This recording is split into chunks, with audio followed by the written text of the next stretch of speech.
Hello, and welcome to Neurodivergent Motherhood Unplugged, a live talk show and podcast where discussion flows freely around topics that impact our journeys as mothers to neurodivergent individuals.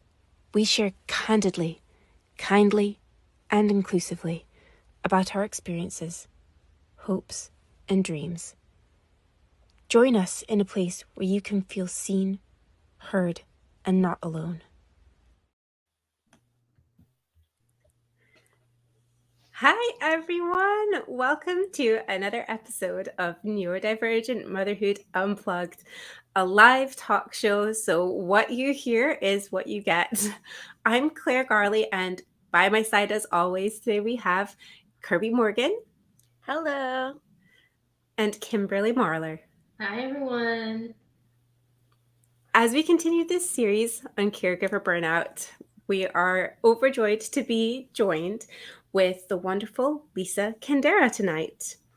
As a full-time single mom to a teenage boy who's autistic, she's also a certified life coach and a lawyer. And if that wasn't enough, she's created the Autism Mom Coach. So without further ado, I'm going to introduce you over to Lisa. Hi, how are you? Hi. Hi, everyone. Thank you so much for having me. Thank you for the lovely Thank you for introduction. joining us. I'm happy to do it. I'm going to play guys a little bit louder. Okay. So excited to talk with you a bit tonight. Lisa, I'm going to let you say hi and tell us a bit more about yourself. Sure. I feel like you've summed it up quite nicely. My name is Lisa. I am the Autism Mom Coach. I coach moms raising kids with autism. I coach type A moms raising kids with autism. I help them get out of the overwhelm that they are experiencing. And I feel like I can speak very well to that given my own experience over the last 15 years raising my son with autism, OCD, and anxiety. And this is really why I created the program that I have now, because, over the years, I had tried so many different ways to get support actually, I have to say, for so many years, I was only trying to help him and support him, but I got to the point where I was feeling really burnt out. And I wanted to find a solution to that, like how to keep on doing this, how to keep on going when these are my circumstances. And, life is as challenging as it is. And as he was entering his teen years, did not look like it was going to let up anytime soon. Wow, that is awesome that you've done all that. I'm excited to hear more. Yeah, she was actually a guest on the Yes Day Inclusion podcast, and me and Laura were editing or talking last week, and we were discussing like our top favorite episodes, and you were in our conversation because it's just, you're just so insightful, and it's like because you've lived through the situation that you're helping people through. It's so authentic. So it's like, yes, you're just like nodding your head like, yes, she sees me. She gets it, because there's so many layers. Well, I think too, part of the coaching is you're always your first client. And so when I came to life coaching, I came as the client. I was really just like, was at the point where I was like, you know what? I don't want to chit chat about this with a therapist. And I don't really feel like explaining autism to somebody who doesn't know about it. And I'm not looking to talk about like he was diagnosed 10 years ago. Like, I want a better way of doing tomorrow and the next day and the next day. Like, I want someone to help me with that. Now, part of that is being seen. And so, not to say that the therapist or therapy didn't have, like, they don't have the tools and the resources to help, but there was part of it of not feeling seen. And when you feel like you're explaining yourself and another person doesn't get it, it makes it harder to open up. Mm-hmm. And I see like one of the best things I feel like with my clients is like we get to it very quickly because they feel seen, they don't feel judged. And so we're not even talking about that anymore, right? We're just talking about like what's really bothering them and how we can talk through that. And so when I give them suggestions or I say, so what? Why is that a big deal? They don't want to, well, maybe they do. They don't seem like they want to kill me, right? Like, because they're kind of like, you can ask me that question, right? Mhm. That's okay for you to ask me that question. If anyone else asks me that question, I might backhand them, but you can ask me that question. And so I feel like that's part of the magic of doing this work with somebody who walks in your same shoes. That's amazing. Like there's an instant connection there. I'm fascinated by that because everything that I've ever experienced has always been to go back to past experiences. Like you're unpacking this, but Mhm. I'm still living in it. I know that things have happened in the past, but I'm still going through it. And it's not like I'm burnt out and it stopped. Like it's still going. And like Yeah. you say, it's not going away anytime soon. That's a great perspective and angle to put on it. It's like you're not unpacking the past. You're trying for tomorrow. Right. Yeah, and there's there's always part of the past in that work. So it's like in a sense like people like when you go to therapy, if you are not functioning in your day-to-day life, if you have some unresolved trauma or issues or whatever that you want to work on, like that's absolutely fantastic. And there is I mean, of course, right? And but with coaching, it's like we're kind of taking what today is and moving forward. And then as we get underneath, right, to all the stuff that's going on, you might be like, this isn't the first time this has come up, right? Because how you do one thing is how you do everything. And so I have a lot of conversations with my clients. I mean, like just today about like, experiences in their childhood and how that's sort of informing today. We always talk about our ability to rewrite the story, but it starts with normalizing. Like, of course you feel that way. If you lived in this type of environment, then in your mind, this is normal. So your nervous system goes into a certain response and you have your default way of thinking, noticing that and then recognizing, and there's work that you can do to repattern that. I think that's so important because a lot of the time whenever I've started with a new therapist, even like at one point I was speaking to what are they called? I'm like drawing a blank right now. A Chapman in at the Naval Hospital that came into Jaden's room while we were stationed there.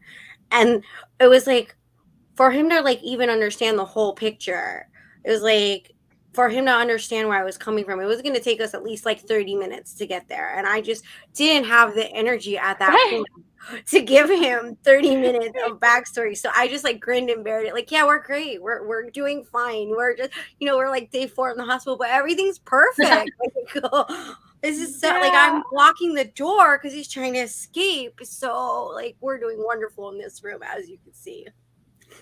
Yeah. Oh my gosh. I remember because when my son was entering his tween years, it was shortly after we had moved to another state.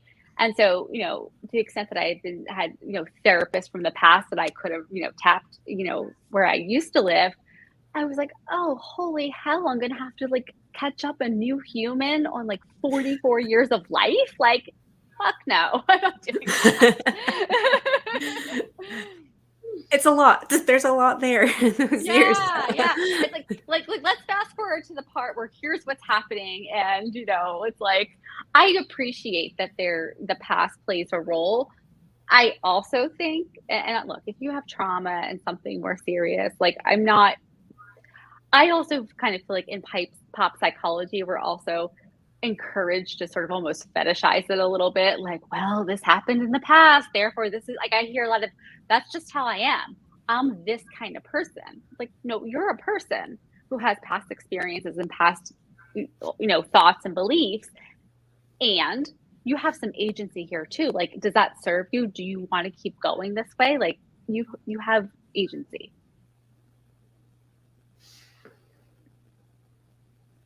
Yes. I'm internet lagging, so one of y'all might have to talk. I'm sorry, what?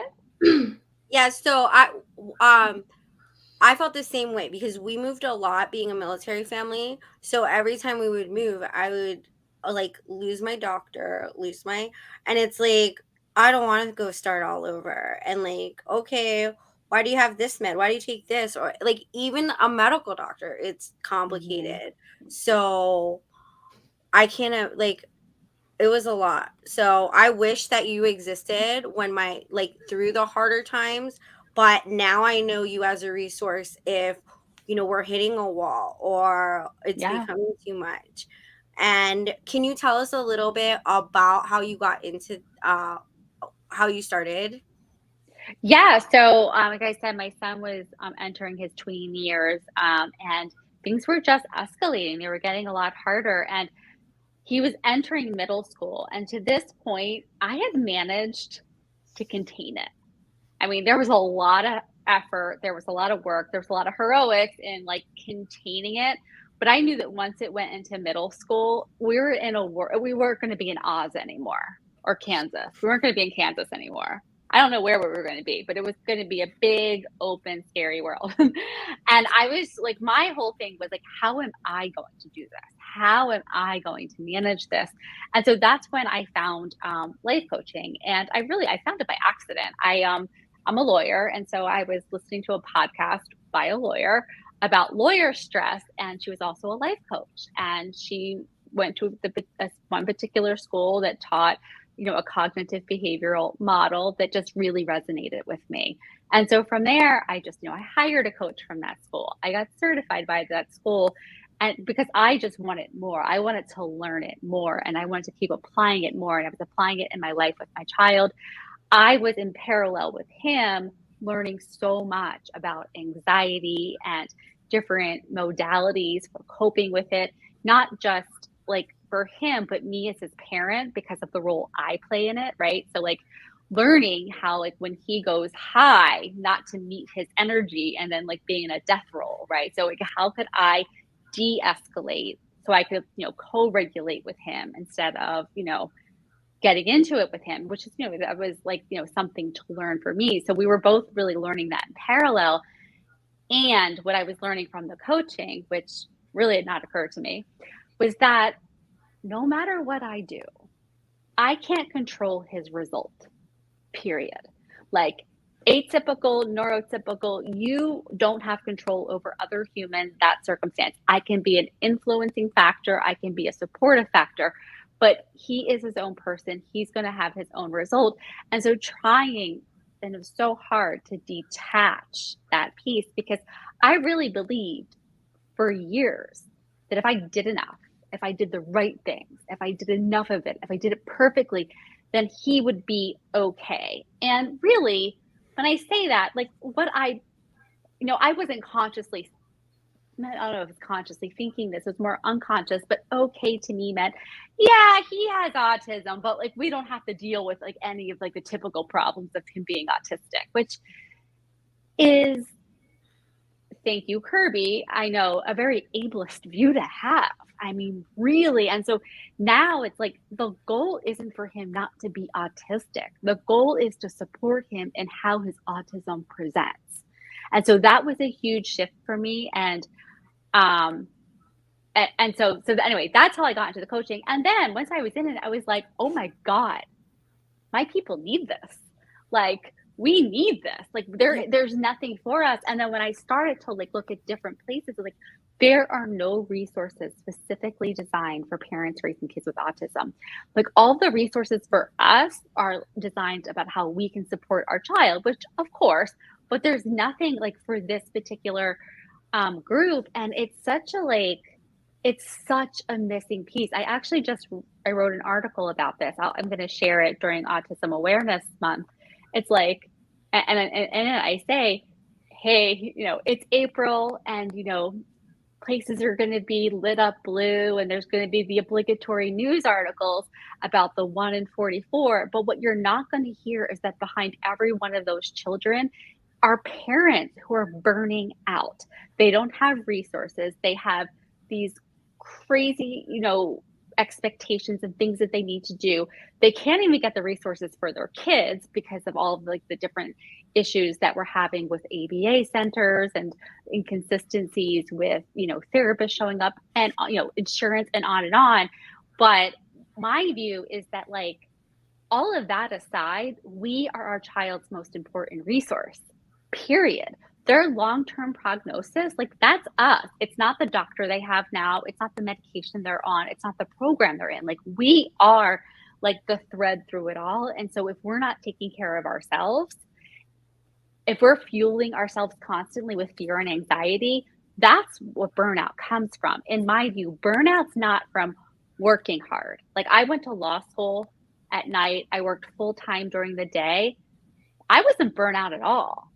I was energized. I was committed. I was excited. Like that was fueling me. So 12 hours, 14 hours, not a problem. It was fine. I was also a lot younger. But 1 hour on the phone with the doctor, the pharmacist, I'm burnt. Like kill me, right? Like the stress, the anxiety, like, oh my God, I have to do this every month. It's happening again. All of that, that's what causes burnout. It's the fuel, the emotion.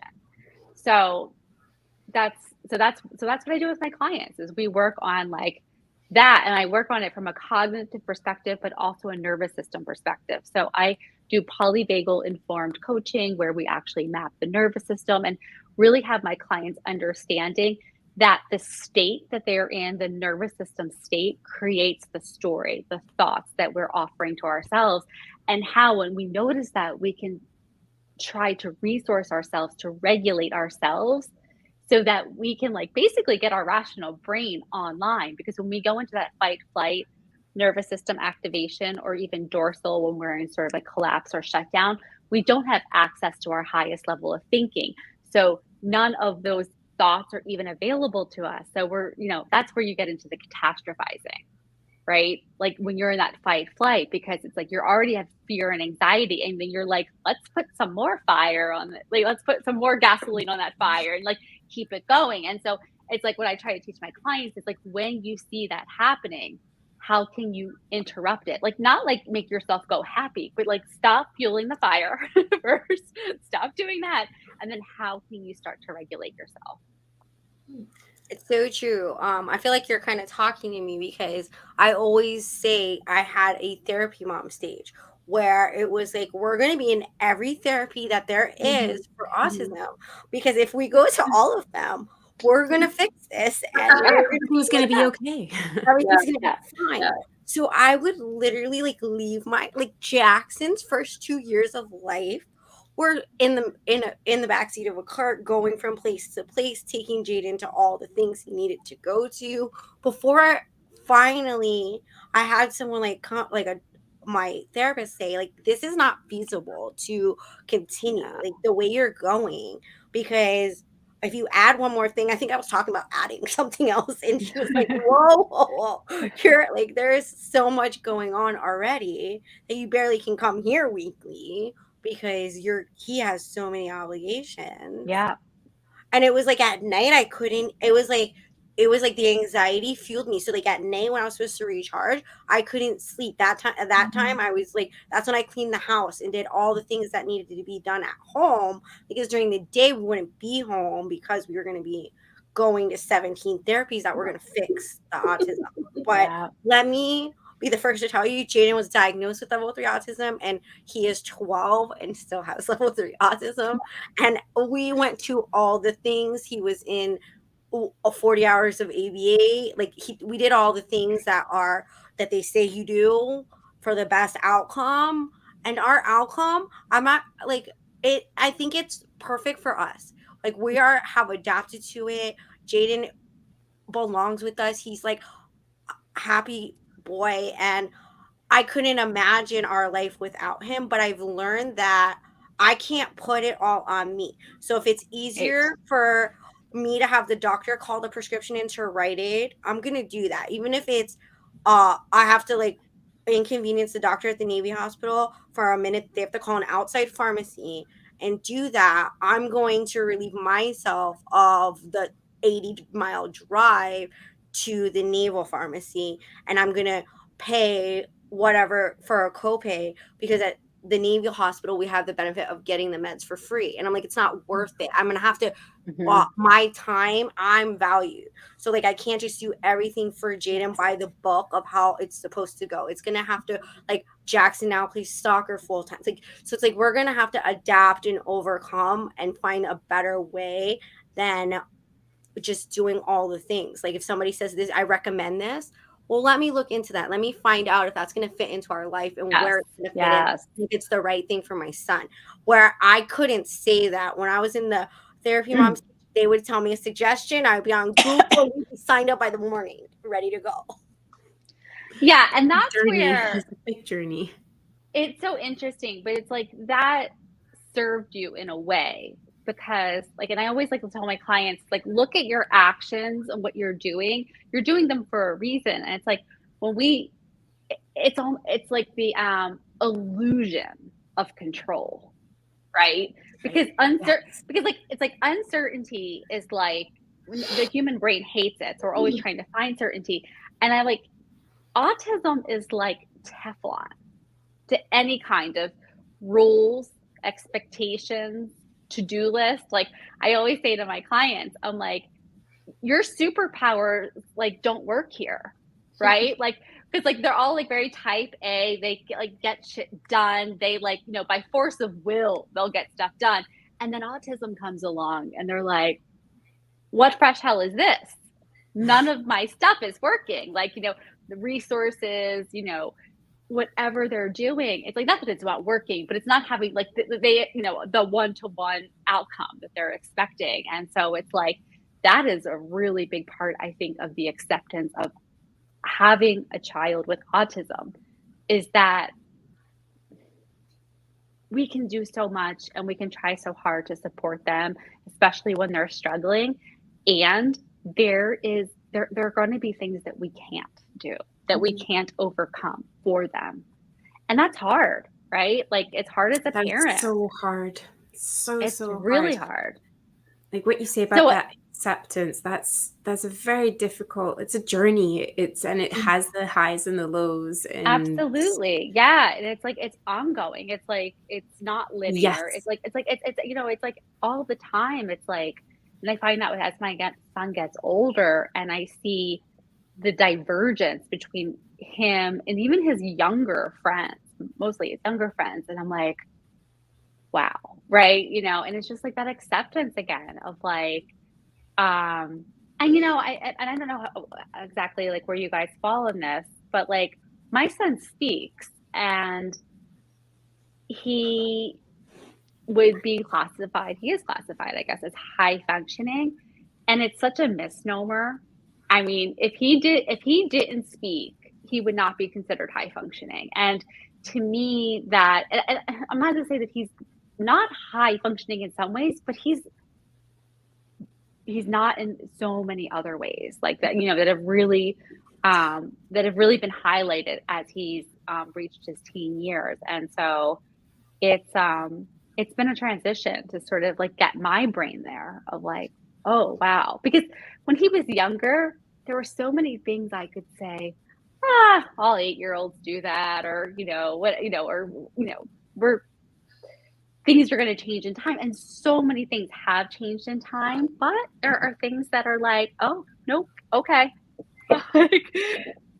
How old is your son now? I'm sorry, I may have missed 15. that. 15, yeah. I think that's such a vital area to highlight and discuss as well. It goes back to what you were saying in the beginning about, you know, autism is autism. And I know this is very hotly contested and debated, and there are, I believe, severities and challenges and difficulties, but there can be a whole lot going on that is unseen or unknown, and that shouldn't negate the challenges that are being faced. I have 2 girls. They, in the colloquial sense, would be at opposite ends of the spectrum that is not linear. We all know this. Right. One falls at a level 1, one falls at a level 3. They're both verbal. Ella was especially verbal. She was talking before she was walking, almost too verbal. Like she's a little professor, talks like she's just swallowed a textbook. Then we realized, oh wait, you are reciting the textbook back to us. And then we've got Olivia, who didn't talk until she was 3, and then she talked in scripts, and Mhm. now she can talk to you about puppies and interests all day long, but you leave the home and she loses all her words completely. We don't hear her outside. She couldn't tell you what's bothering her, and you'll never Wow. find out. Yeah. But it's fascinating. And then Yeah. the anxiety that comes with girls as well, and the way that presents, it's amazing. But what I'm desperate to put out there on a wider scale is that everyone's experience is valid. It all counts and it all matters to the individual and to the parent or caregiver. You're experiencing that as best as you can alongside them, and it's everyone is struggling in Yeah. some shape or form. Yeah, I think just like in so many ways, like society, like just as we've been sort of brought up, like we all like labels in some sort of way. Like, I mean, are you a boy or a girl, right? Or now there's like fluidity there that we're starting to recognize. And like, it's like some people are losing their minds over it. They're like, wait a minute, like, is this green or is it red? Like, we do like, and so like, there's some sort of safety or certainty. And I understand that. But at the same time, it camouflages so much. And Yeah. yeah, and like, I think it's really easy.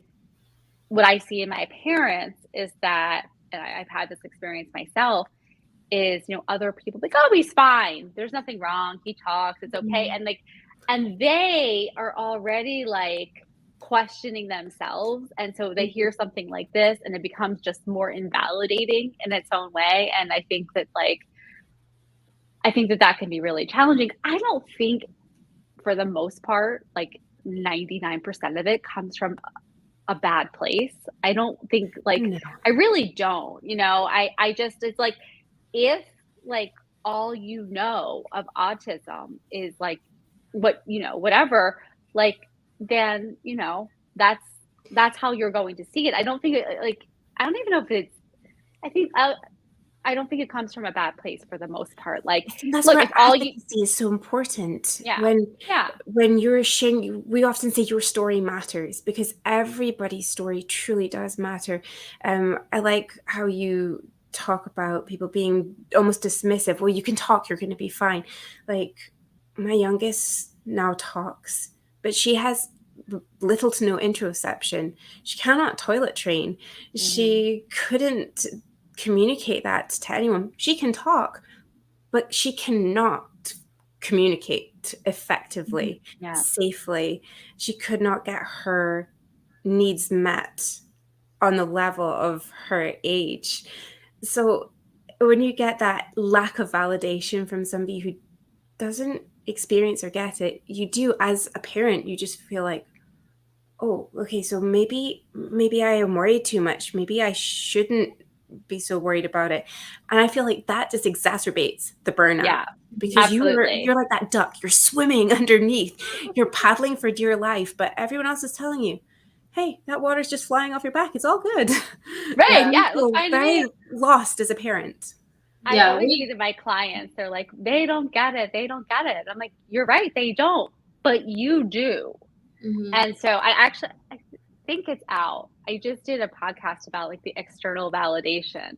Like, it's nice to have, but it's like motivation. Like, you can't rely on it, right? So you have to be able to, like, in those moments, like, remind yourself of like, I'm living this life. I get it. They don't. They don't have to, but I'm not going to use their words against me. Yeah, and we get told that a lot, is like he's just gonna wake up one day and he's just gonna start like talking and doing all these things, and they just don't understand that it's not like he's sleeping, his brain's not asleep. Like, he's not gonna just wake up one day. It's like, But was he Lucas Rip Van Winkle? Like, what's He's happening? in a coma. He's not in a Yeah. coma. We're not like at his vigil. We're yeah, I get that. I get told that all the time. And Lucas is 9, and he is verbal to a certain point. Like, he can't hold a conversation with you, but he can say, "I want milk," or "I want slide." It's just very short and simple things, and so he can't express those feelings like we're talking about earlier. And it does get very frustrating when people say that. And like you said, you're the one that's living in the moment, so it doesn't matter what they think. But it's hard when you're in public and people have these expectations for you. That's what we struggle with too. It is hard, and it's hard when you're opening up and then it's like, okay, they don't get it. So it's like you can't, you're just like, okay, just let, because Yeah. they don't get it. And it's so true. Like if I talk to one of Jackson's soccer moms, like I would talk to you guys, she'd be like, oh my God, like she's like she doesn't sleep, or like I was telling them, like we're in like a sleep regression. I think it's because it's a full moon, but I don't know, I'm just giving it an excuse because the moon is full and somebody told me it was a full moon, so like that's why he's not sleeping. No, it's because he has autism, and we often go through these patterns of sleeping well and not sleeping so well, and that's just been our journey. So we're just in a harder state right now, but it's crazy that you, as you accept it more, you talk about it more, but you still, even like at 12 years old, I'm still cautious and like of who I open up to, because I like, it's like I don't have the energy to unpack everything. And like a lot of people will see Jaden and they just assume he doesn't understand anything, or talk about him like he's not right there. And I'm like, he's like, I'm not gonna like give you like his whole like scope. He's like right here and can hear us. And you're like kind of asking like just like questions that like I don't want to answer in front of him, where like I'll give you one answer like right here, but like I would say something else if his ears couldn't hear me. And I think it's hard for me because it's like people don't see him. How are they going to see? They he's right here and they don't get it. Yeah, So perfect. like, how Or am even I? more basic. And people are like, would she like a juice box? And I'm like, you can ask her if she wants a juice box. Yes, Like, that drives me she'll crazy. either, she give her a chance to say yes. She might divert it towards me, and I'll know by her how she looks if she does. But ask her, don't ask me. Yeah, that is so. People do that all the time, or they'll tell everyone else hi, and then they'll just keep walking. And I'm like, well, Lucas, he's not going to say hi back, but he can hear you. Like he can acknowledge that you didn't talk to him. He won't verbalize that, but they know what's going on.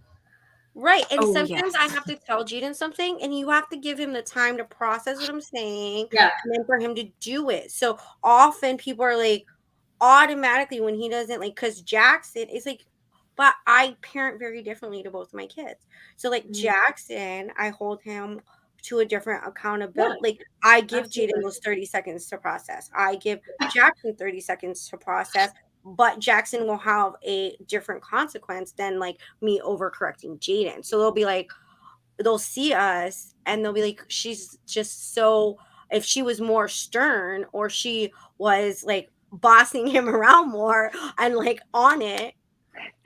So like when they Don't you just like being a interact ball with him, buster? I like just like being like, wait, what? You just solved autism. like I didn't know that. Thank you so much. Like I had no idea. Wait a minute. You should write a book.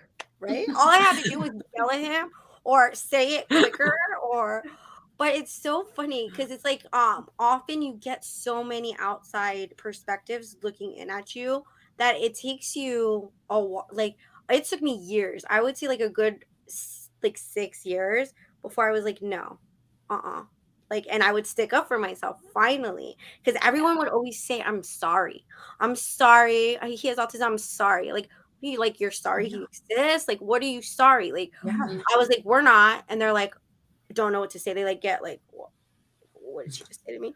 But it's like, you're apologizing for my child. It's not, it's like, what do you want me to say? Like, he's a person and he's right here. And I'm like, oh, when he's not answering you, I'm explaining to you. It's like if you don't see this a mile away, okay. But he's, We get told that all the time because we adopted Lucas. And so they're like, you actually chose that life. Why would you do that? Like, you had the opportunity to walk away. And I'm like, no, because I loved him. And he came to my home before I knew he technically had autism, but people just don't see it that way at all. I can't believe anyone would say that. Me too. I get that all the blows time. my mind. All the time. Wow. We'd love to know more about your son, Lisa. I'm sorry, I'm speechless. I have. I get it all the And time. she lives in like Louisiana, and people in the you South know are supposed to what? be Like, kind and it's nice, okay. right? Right, Kirby? It's like, I guess like Irresponsible. it's like we all have the opportunity to walk away from it. I mean, like no one's forcing anybody to like take care of their children, but Right. it's like but Yeah, I know. It's crazy what yeah. people think and Wow. then they say. Lisa, I would love to know more about your son, just Yeah. like kind of where he's at right now. What have you gone through? Did you try all the therapies and all that sorts of thing? I think we've tried them all. So when he was younger, ABA, then he was in general ed classes, like inclusion classes with one-on-one support, pullouts for special ed through 6th grade. Anxiety was ramping up as we got to 7th grade and COVID. OCD emerged and his anxiety was through the roof. And so during his 7th grade year, we had 2 inpatient hospitalizations at an autism hospital. He was completely dysregulated, really just suffering. And then so we've done ABA, we've done CBT, we've done DBT, we've done ACT, we've done ERP, which is for OCD. He was in a 3-month inpatient, like partial hospitalization, intensive inpatient through Bradley for OCD treatment. So we've done a lot. We do a lot. And managing the anxiety has been the biggest thing. And also really just, I would say for me, coming to terms with how do I say this? I would say he's probably level 2. And I never thought of levels before because when he was diagnosed, there were no levels. So I never even How thought old of is it in he that when way. he was diagnosed? 2. Wow. Oh, he's that's young. Like yeah. So that's, it was like 13 years ago, but there were no levels then. And if they had I don't know, if you diagnose any 2-year-old, I would imagine that they would be low functioning. I mean, he wasn't talking until he was like 4.5 or 5.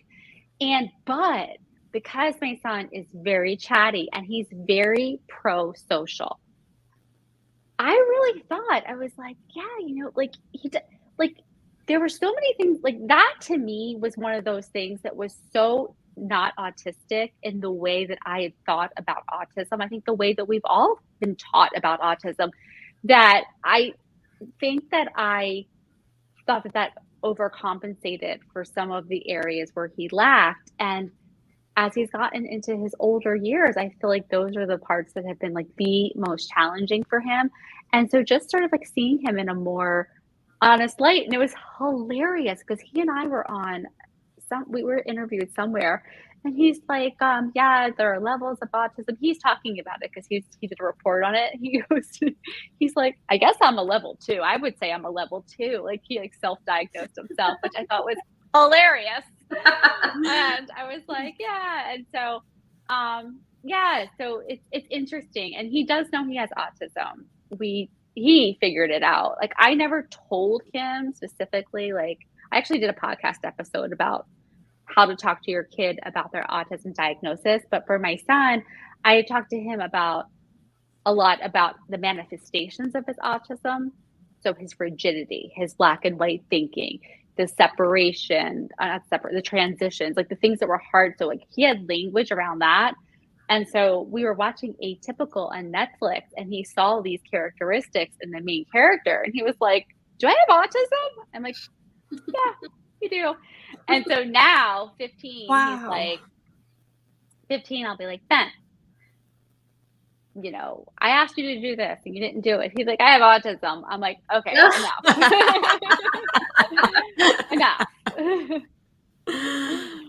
That's Oh, funny. that's wonderful. That's funny. That's and at the same time, that's very typical. Like my kids always have an excuse for why they can't do something. So why not use it? I mean, pull the card. It's true. Absolutely. He's like, I'm autistic. And I'm like, nice try. That's funny. I think that's funny. Our kids, it's so funny because they all have a personality, whether they are nonverbal, and I never could picture like what a limited verbal like child being older would be like, and anything I would Google was like terrifying. Mhm. So 10 years ago, so Jaden was diagnosed 10 years ago, so it was like there wasn't all the things that there are today on the internet. Like the internet was a scary place.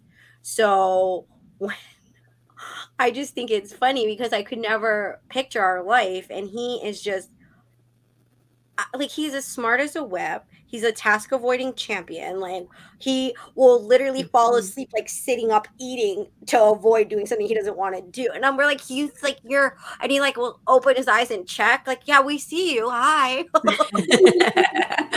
Yeah, but it's like you see like I couldn't imagine, but at the same time, I think it took my journey to happen for me to be able to see it for Yeah, what it is today. But for I sure. just think it's funny because their personalities are like all of them crack me up. Like Claire's daughter Ella just loves books so much. She's a So reader. much. She's usually got 3 books on the go at once, and Mm. she'll finish them within days. It's her birthday wish every year is to go to Barnes and Noble for her birthday. Every year. She's been doing that since she was 5. She just turned Claire, 9. my Just son will say to me, "Mom, can we go to the library?" He thinks Barnes and Noble is the library, and I'm like, Oh, Ella's got the hilarious. same view too. She doesn't quite understand that there is a cost involved in this. She used to go to the library a lot. She got really upset as she got into the bigger books, and when people would turn the corners instead of using a bookmark, and to the extent that she would melt down over the fact that Yeah. books had been damaged and not take it. She has so much Yeah. joy in books. The Wow. library just causes her so much stress now because the books are. I mean, I'm trying to explain. Well, how many people have read this? How precious it is? How we're looking after the planet by reusing the books? And nope, the book has been damaged. Somebody has not cared for it. Things are just going to go south from here. Right, yeah. I can't help that book. Yeah, no, it's just like I can't help it. But this one in Barnes and Noble, Mom, I can help that one. Yeah, And for this full one, this one, this price. one. Let's go. we took Lucas this past summer for the first time in Books a Million, and it was like his whole world changed. His little eyes just lit up, and he was just Aw. walking down all the aisles, taking his sweet little time. He had a whole arm. He loves Dr. Seuss. He has every Dr. Seuss book there is. So we spent like $150 on Dr. Seuss books. Money He was read them all the way home. Did y'all see our fridge? Did y'all see his decoration in my fridge the other day? Oh my gosh, I love that so much. That is his personality. He is a little jokester. Jaden would do that too, but he just like will go. It's just he goes to the fridge and whatever he has in his hand, he like exchanges for like whatever he took out. Lucas So does like, that he's too. walking around with like a book or something, like, and then you'll just open the fridge and be like, "Oh, okay, oh, there's a book Yeah, sitting here." Lucas All does right, that Take too. this from here. Yeah, we find cups, sippy cups. We find stuff in the most strangest places. That's hilarious. I once found my son's Chiclets iPhone in for the us. refrigerator. I was not happy about that. Oh God. Wow. That's something Jackson would At least it was in do. the freezer. Right, exactly. At least it Yeah. wasn't like the dishwasher or something. He Jaden's would phone never fell go in the pool. dishwasher. Jaden's phone fell in the pool, and he kept trying to tell us, and I was like, I don't like, and he kept like at the door, like, you need to get, and I'm like, I don't, and like on his device there was nothing, like, I need my phone, it's in the pool, like he was like swimming pool, and I'm like, we're not going in the swimming pool. So like the next later Oh in the my day, God. Jeremy, my husband, was like going on find my phone to find the phone, and he's like, it's gotta be somewhere. Let me see if it went, when he was outside, that phone worked. I don't know what he had it in a special case. It was in, and I was like, that just shows you Jaden is a lucky person. Like he's just very like I always like some man like came and he was like, I want to give him $100. I was like, he doesn't want $100. Like he does not want you to talk to him. Like, thank you. And like Jackson's like, I want $100. Like, Yeah. yeah. Like, I'll Jackson's take like, it. That would be Drew. why did you want to give that? I was like, I don't know who this is. Like, because we live in Southern California. We don't live in like a small town Louisiana like Kim. We like live in a larger city. So it's like, no, let's not talk to anyone. Like, but People are dangerous. Stay away from them. yes, it's so funny. Yeah, that would be Drew for sure. Yeah, Jackson and Drew are very much alike. Do we have any more questions before we wrap up? I was just looking at that, Kimberly. Looks like there is one. Can you guys see that? This From- hold on, let me put it on the screen. Yes. There you go. Oh. Gone. Is this There we the one go. you're referring to? What did you That's do the for one. inpatient? I may need that. Sure. Hi, Jeannie. I live in Connecticut. There is it's called the Hospital for Special Care. It is an autism hospital for children with autism. Actually, if you go on my website, I forget where it is. There's actually an interview that my son and I did about the Hospital for Special Care. Anyhow, they take children from all over the United States. And so if that's something you need to look into, there, I don't know if your insurance company, sometimes you can call your insurance companies ahead of time to see what kinds of hospitals are in your coverage. So for me, I'll share that the Hospital for Special Care was not in my coverage for my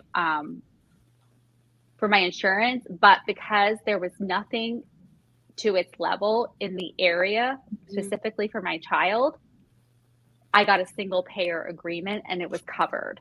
And so that's something to think about, because I was at the point where we were in the ER multiple times and inpatient was brought up, and it's like them saying inpatient to me at that point was like them saying like, how about we grow you a new nose like off of your knee? Like it was just like, I'm like, what are you talking about? Like it was such a crazy, because I had never, like, things went that fast, let's put it that way. And I couldn't wrap my head around that. But when I found out that there was a hospital that was specifically for kids with autism, that grew my comfort level that at least he'll be in a facility where people get it and get him, as opposed to sort of almost like general population of tweens, like with, whatever's going on. I mean, there's a big difference between our kids and, and another teen who might be like, having suicidal ideation or ran away from home because their mom wouldn't let them use their iPhone or whatever it is. Absolutely. And like, how would they go? Like, they do group things. It's concerning. Yeah, definitely. Yes. And I just want to piggyback off of you that if you do have insurance and they cannot provide like the adequate care or the specialist that your child needs, and let's say, I'm going to use an example. I knew somebody with a medical problem, and the only way to fix their medical problem was for the only person that would do this vascular surgery was a plastic surgeon that specialized in XYZ. So they had to get a special accommodation from their insurance company because their in-network doctors, or that's what they call it, in-network, could not support the need. So if you ever need to do that, I would look into it and keep pushing and ask for the right now. Our state can accommodate his needs, so they're willing to pay out of state. That's important, and so I don't think I a lot can't. of people know. Oh yeah, Hospital for Special Care. Yeah, I'm sorry. I can't. I couldn't figure out how to comment. Do I need to be on Facebook to comment here? I'm not positive. Lots of anger, threats, anxiety, and paranoia. Yeah, the anger and threats and anxiety and paranoia, 14, 15-year-old boy. Yeah. And so it's interesting because when my son at the same age, when all of that went up, it looked like I was at the point where I was like, like, what's going on here? Like, is this really still autism?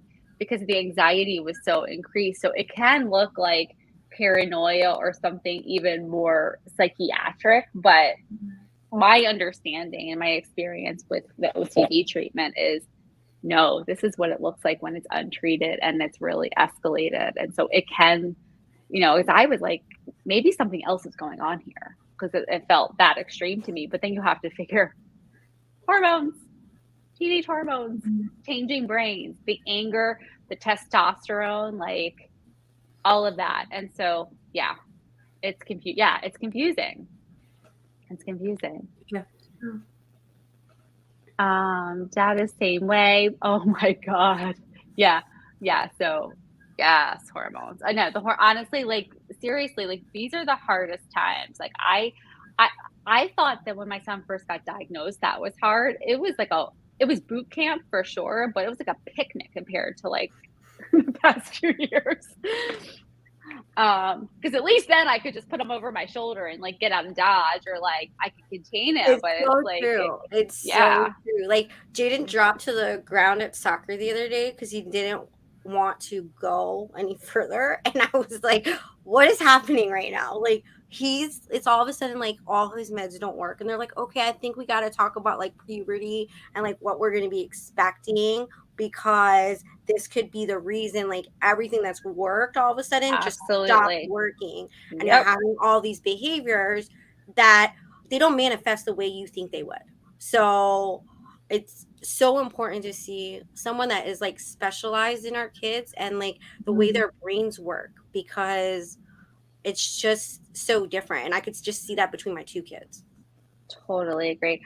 I am going to pop in my website to the comments for folks. So if you go on my website, there's you can sign up for my mailing list and my newsletter, but there's also a training, oh gosh, that I did on there.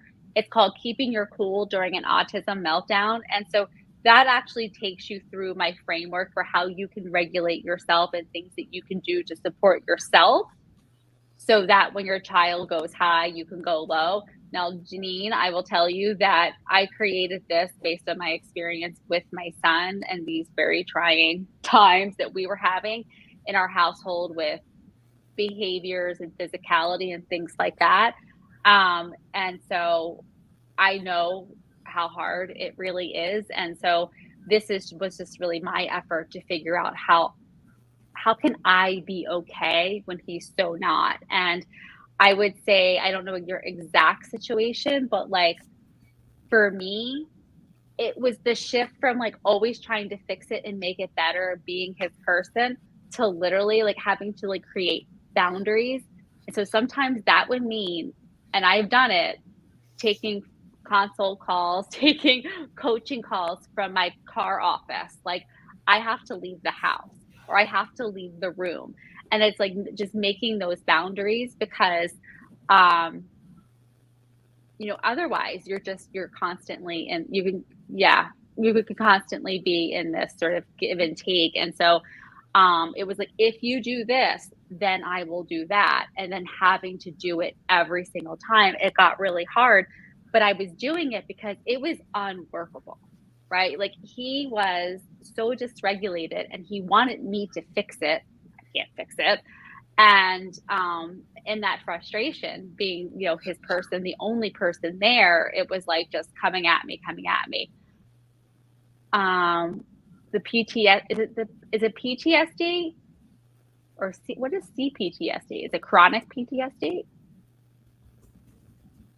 I think it is. I think it's Okay. like constant or something. I don't know. It's like Yeah. you're in it like it's just all the time. Well, that's exactly what it complex. is. Complex. Yeah. Sorry. Yeah. Is that for you or for him or for both?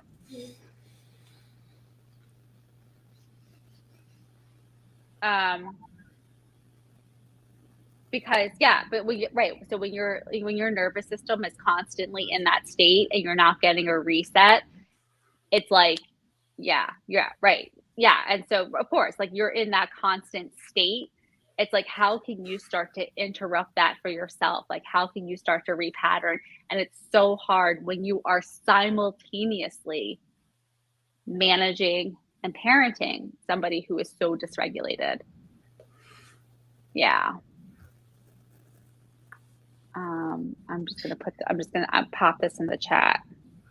Yes, and all of her podcast episodes are very insightful, and every topic, like if you're nodding on along with us now, listen to her podcast. She has a lot of episodes, and you can go through them all, and there's such valid conversation and thinking points, and it's just very, very insightful. And I love listening to your podcast. It's one of Oh, our thank favorites. you. So Tomorrow's episode is about perfectionism. So that'll be fun. It's something I see and we've talked about it a little bit, but that whole like, I have to do the right things, I have to do it perfectly. And if I do it right, then everything will be fine. Rinse and repeat, right? Like that's just like a recipe for burnout and other disasters. And so I think Not that's such an being able to important, listen to. yeah, I think it's an important topic because a lot of people try to put this pretty picture out because that's what they, that's the life they expected. And it's like, oh, okay, that's not reality. There is no yeah. happiness here. Yeah. Well, it's like it's even like perfection in the sense of like not being perfect, but thinking that you need to be. So if things aren't the way you think they're supposed to be, it's because you aren't enough. You're not good enough. So if you would just work harder, if you just did the right things, then things would be okay. And like how that framework, it's screwing you over, right? It's making a hard job even harder. And look, perfectionism is like something like it doesn't just show up in our autism parenting. It's like we've had it, like it probably showed up when we were in school, right? It shows up in other areas of your life. But when you apply it to like this struggle, it makes it all the more difficult. I agree. So My allergies are killing me. This pollen is about to kill me in Louisiana. Where? Oh, so you're in Louisiana. she's It's in really Louisiana. bad down in the South. Yeah, Yeah, it's so Claire's bad. in Texas, and you're up in Connecticut. We're all I'm over in the country Connecticut. today. Yeah. But anyways, Lisa, thank you so much for your time, and thank you for being here. Thank you, Lisa. you. Yeah, you're so welcome. Thank you so much for having me. And Janine, thank you so much for being part of the conversation. Yes, thank you, Janine. All right. Well, thank Bye, you everyone. everyone. Bye.